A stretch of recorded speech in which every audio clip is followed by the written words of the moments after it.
সর্বশেষ ও সর্বশ্রেষ্ঠ নবী হযরত মুহাম্মদ সাল্লাল্লাহু আলাইহি সাল্লাম। দুনিয়াতে যারা তার দেখানো পথে চলবে, পরকালে তারাই জান্নাতে যাবে, তারাই জাহান্নাম থেকে মুক্তি পাবে।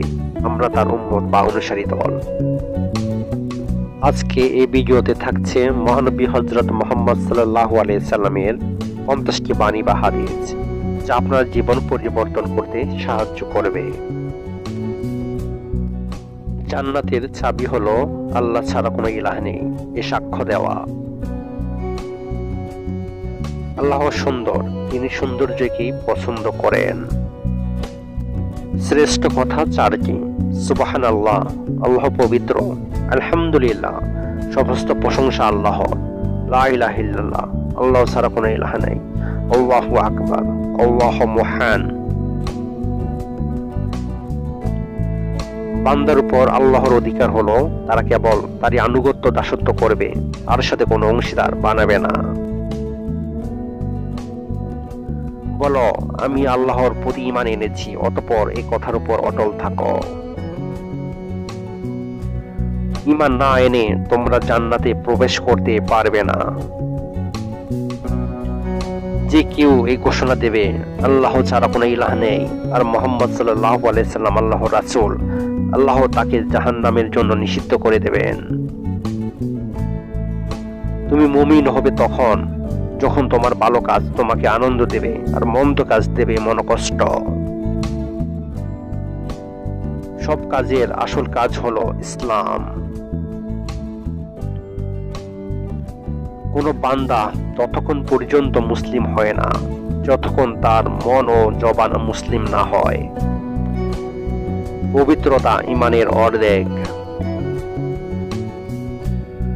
যে পুত পবিত্র থাকতে চায় আল্লাহ তাকে পুত পবিত্র রাখেন। সালাত জান্নাতের চাবি।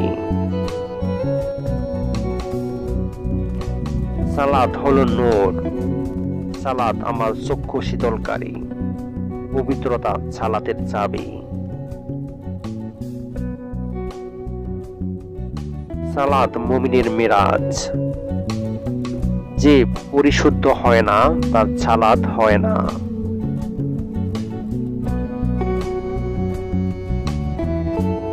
7 বছর বয়স হলেই তোমার সন্তানদের সালাত আদায় করতে আদেশ করো। কিয়ামতের দিন পয়লা হিসাব নেওয়া হবে সালাতের। আল্লাহর অনুগত দাস আর কুফরির মাঝে মিলন সেতু হলো সালাত ত্যাগ করা। যে ব্যক্তি লোক দেখানোর জন্য সালাত পড়লো সে শিরক করলো। সাওম একটি ডাল। সাওম এবং কোরআন বান্দার জন্য সুপারিশ করবে। যখন রমজান শুরু হয় তখন রহমতের দুয়ার খুলে দেওয়া হয়। তোমাদের মাঝে বরকতময় রমজান মাস এসেছে। আল্লাহ তোমাদের উপর এ মাসে সিয়াম সাধনা ফরজ করে দিয়েছেন। হজ ও উমরা পালনকারীরা আল্লাহর মেহমান।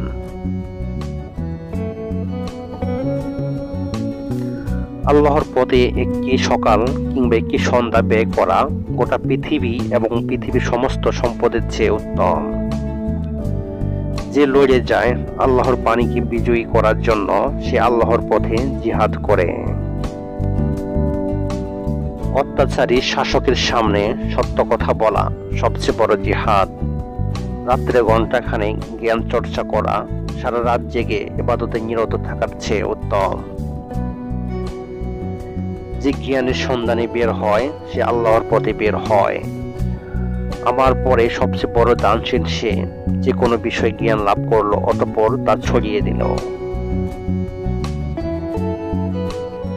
সর্বোত্তম বাণী আল্লাহর কিতাব। কোরআনকে আঁকড়ে ধরো, তাহলে কখনো বিপদগামী হবে না।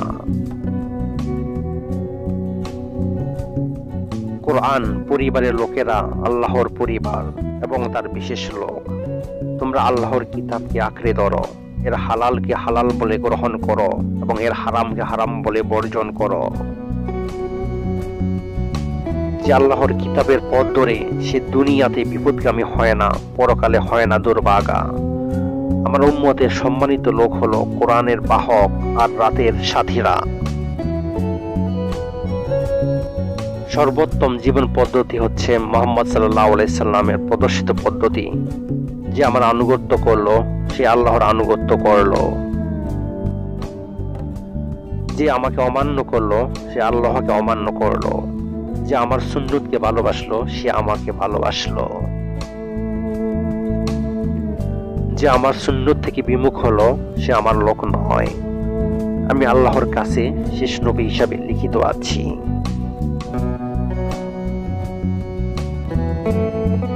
কাজ নির্ভর করে নিয়তের উপর। নিয়ত মানে উদ্দেশ্য, সংকল্প, ইচ্ছা, কোন নির্দিষ্ট কাজ করার সিদ্ধান্ত নেওয়া।